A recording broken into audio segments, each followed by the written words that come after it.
Saudara-saudari yang terkasih, hari ini kita ada pesta Santo Matius, yang tentunya untuk gereja kita sangat penting. Dalam diri Matius, katakan kita merayakan dua orang yang berbeda. Satu, tukang cukai yang dipanggil oleh Yesus dan menjadi muridnya, dan dua, yang menurut tradisi dikatakan sebagai penggarang Injil.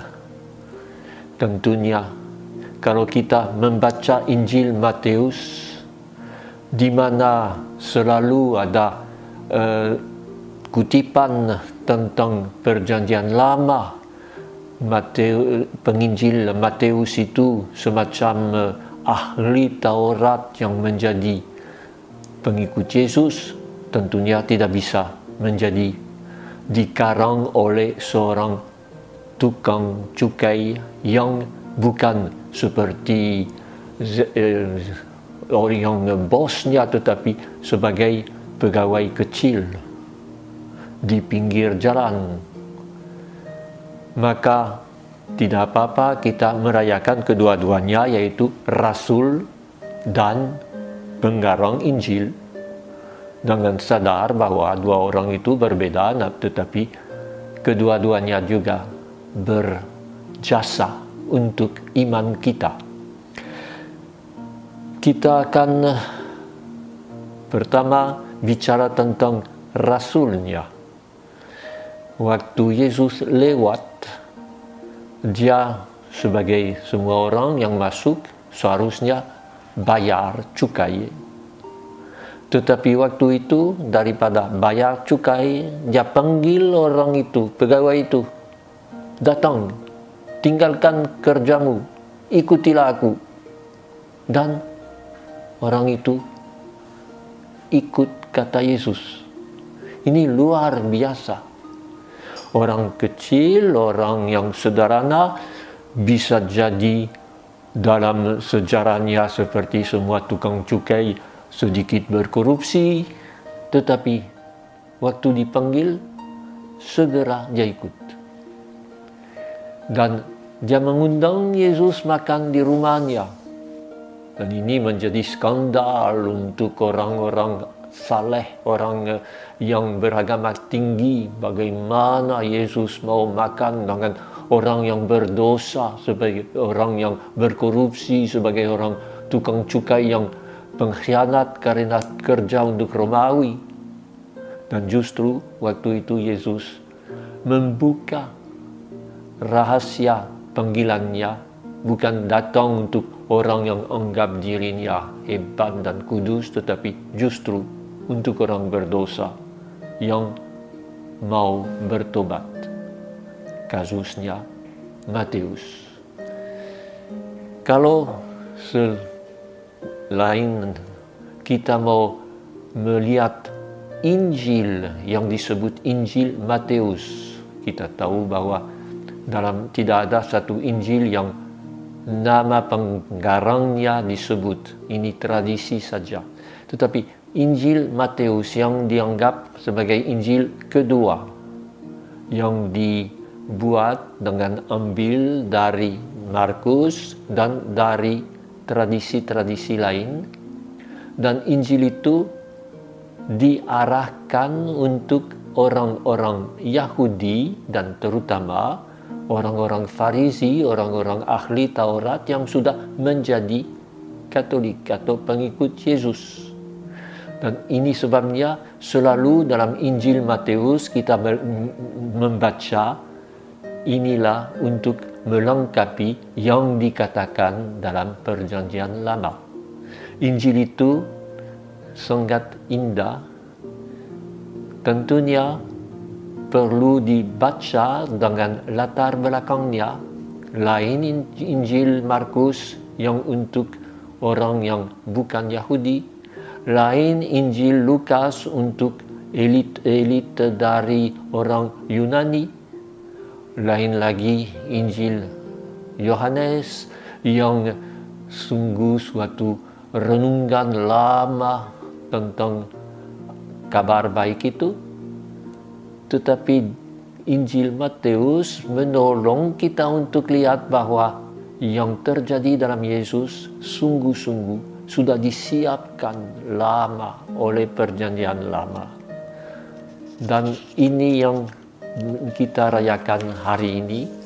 Kita dengar dalam bacaan pertama kepada orang di Efesus dari Paulus bahwa Allah sudah memilih untuk kita rasul, nabi, pengajar, semua orang yang akan memberi kepada kita arah untuk mengikuti Yesus, dan tentunya diantaranya pengarang Injil Matius, dan juga si pemungut cukai yang sifatnya waktu dipanggil begitu membuat kepada kita semangat untuk siap meninggalkan apa saja untuk mengikuti Yesus. Injilnya tentu menceritakan panggilan dari Matius. Dalam Markus disebut panggilan Levi, anak Alfeus. Dalam Lukas panggilan Levi juga. Hanya dalam Matius disebut bahwa yang dipanggil namanya Matius, dan ini antara lain sebabnya diduga bahwa Injil itu ditulis oleh si pemungut cukai itu. Dalam Injil itu kita dapat memang seperti yang sudah saya singgung, dua hal yang penting: siap kalau dipanggil, apapun latar belakang kita, dan juga menerima bahwa kita dipanggil karena kita orang kecil dan orang berdosa, bukan karena kita orang hebat. Justru orang hebat menolak Yesus. Orang yang beragama tinggi seperti orang Farisi tidak mau mendengarnya. Ini dikatakan dalam Injil Matius sejak dalam pembaptisan dari Yesus. Itu kata dari Yohanes Pembaptis kepada orang-orang ahli Taurat dan orang-orang hebat yang kurang mau ikut mempersiapkan diri. Ini juga nanti akan dikatakan oleh Yesus waktu dia tanya, siapa Yohanes Pembaptis untuk kamu orang Farisi? Dan mereka ragu-ragu jawab, seorang nabi. Yesus akan tanya, apa sebab kamu tidak ikut? Kalau dikatakan bukan seorang nabi, umat akan marah.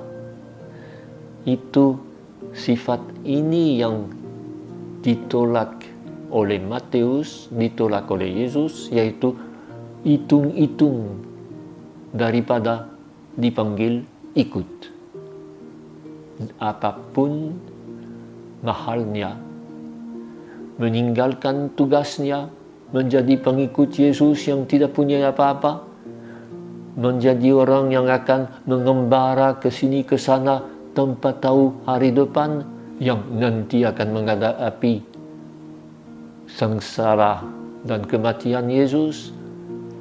Pasti dia menjadi pewarta kabar baik, si pemungut cukai.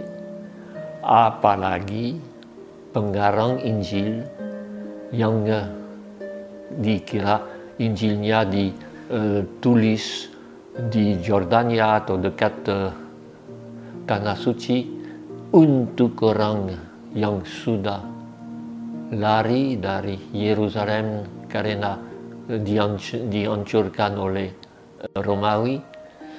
Semuanya mendorong kita untuk menjadi pengikut Yesus tanpa pamrih, apapun harganya, apapun mahalnya.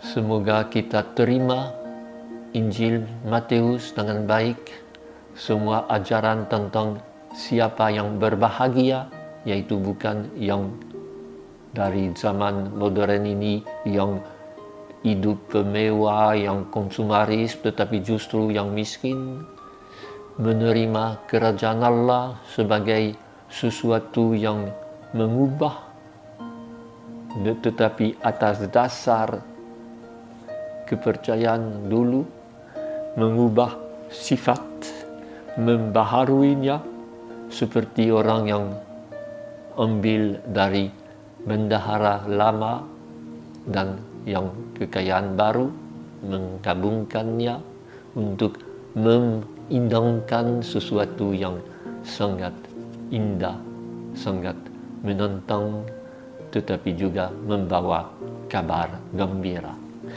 Maka kita mohon supaya Tuhan menolong kita untuk menjadi pendengar Injil, karena kita orang pendosa yang perlu bertobat. Allah Bapa, sumber kebijaksanaan, demi kerahiman-Mu yang tak terselami, Engkau telah berkenan memilih Santo Matius, pemungut cukai, untuk menjadi rasul-Mu. Semoga dengan pertolongan, teladan dan doanya, kami Kau perkenankan mengikuti Engkau dan berpegang teguh padamu dengan pengantaran Kristus Tuhan kami. Amin.